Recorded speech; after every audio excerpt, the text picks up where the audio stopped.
Hey everybody, how you doing tonight? It's Carpo here, and I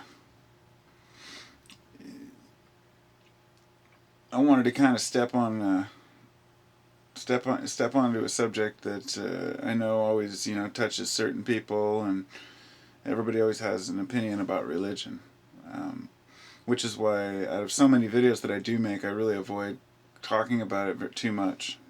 But once in a while, something comes up that really grasps my attention, and I figure it needs to be talked about. But I was watching an episode of Futurama, an older one, and it was kind of a play on evolution. And it was these people arguing over evolution, and it was the professor arguing with actually a monkey, the one that was from Planet of the Apes, I believe, or something. It was, can't remember the character, but the monkey was arguing against evolution. Saying no, I hadn't evolved from this. He says, if it was true, you would have found the missing link by now. So the guys start the slideshow, and they show, the ape and then modern man.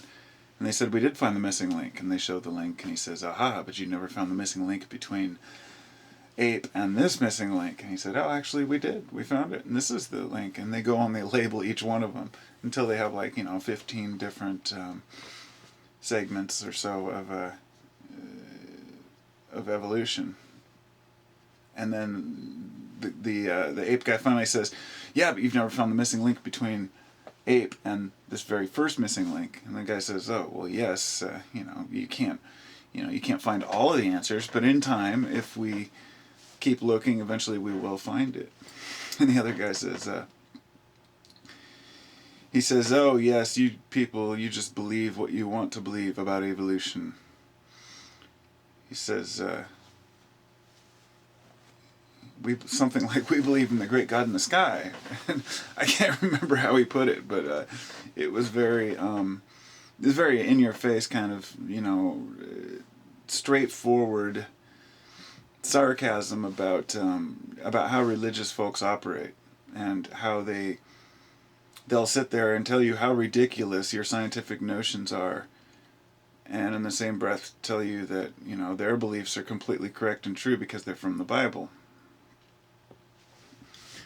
And then you get into these debates about philosophy on whether or not it matters, whether or not religion matters, if a person should even involve themselves in another person's religion, or if it's any of their business whatsoever. And I guess what I'm saying is a lot of folks will say, hey, let people believe what they want to believe. And that's a very pacifist attitude, and I think it's warranted in a lot of cases, but not in the case of Christianity or Islam, because these are two extreme forces that are constantly causing conflict in the world because of their misinterpretations of the teachings, not because of their belief in the characters or the books, but because of the misinterpretations and the way that the churches have skewed the findings. And the sad fact is that people believe what they're told, and they believe what the church tells them. They believe what they've been told by their parents, and then they go around accusing everyone else of just believing what they read on the internet or what they hear of. And it's kind of like the reason why it starts to bother me is when it's not because of what religion is. It's not because of the fact that people are happy and they believe and they have something to keep them, content with this life. It's because half the time they cast away this life in hopes of something greater in the next life, and meanwhile are looking at this life as being kind of nothing, as if this is just the test to see how you're going to live your eternity. Now that's all fine and dandy too, and we could say let people believe what they want, let them think what they want about each other, but there's one line of thought on this that I can't get past. It's that these religious fruitcakes are the ones that are making the decisions. And that's something that we can't get past. That's something that we can't set aside. When we have our leaders and politicians, the people who are making decisions in our country, when these people really believe in creationism, that the earth is 6,000 years old, and they truly believe that Noah put all these animals on his ark, cruise around the world while there's a flood. And people who take the Bible literally and that are in charge of our country and of our world, that scares me.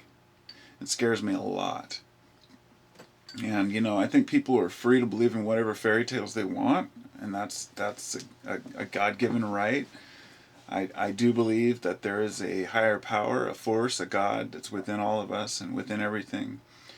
And I've been accused a lot of saying, well, you're saying you're your own God, and that Jesus doesn't matter, and this and that, and it's not about the details, because it's not about an argument over who believes what or which religion is more important than another.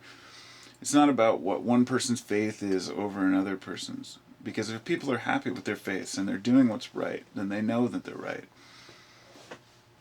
But when these are folks that have their fingers on the nukes, when these are the folks that are running the banks, when these are the folks that are in charge of humanity and treatment of humans throughout the world, and they can use their religion as a reason to treat others, let's say, less humane, because they're of a different religion, different culture, different belief.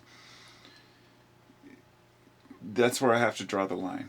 And this is where people argue, well, our country was founded on God. No, it wasn't founded on Christianity. Okay, many of our forefathers may have been Christian, but I'd say a majority of them really, the reason why a lot of these people came here was to escape persecution of freedom of religion and to choose what religion they wanted. Just as well as many of the fathers were Masons, and Masons are not religious or Christian. Many of them may be, but in the long run they are all believers in something beyond us that is beyond explanation. So there seems to be a debate among the religious and the non-religious. If you say that, that if you accuse someone of believing in a book like the Bible and say that it's false and it has, that the person's not going to learn if they take it literally, the person will accuse you of being an atheist, or of being possessed, or a fool, or asleep. I don't know how many times I've had people say, I was once just like you. I say, no, you weren't. You were never like me, and you'll never be like me, because I am me. And this isn't a phase that people go through before they find religion, and that's what I think a lot of religious folks seem to believe.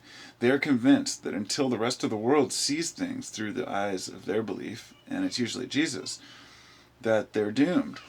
And to me, when that gets into politics, and these are the people that are in charge, we really need to step up and say, okay, what is the most important thing? Is it for a person to,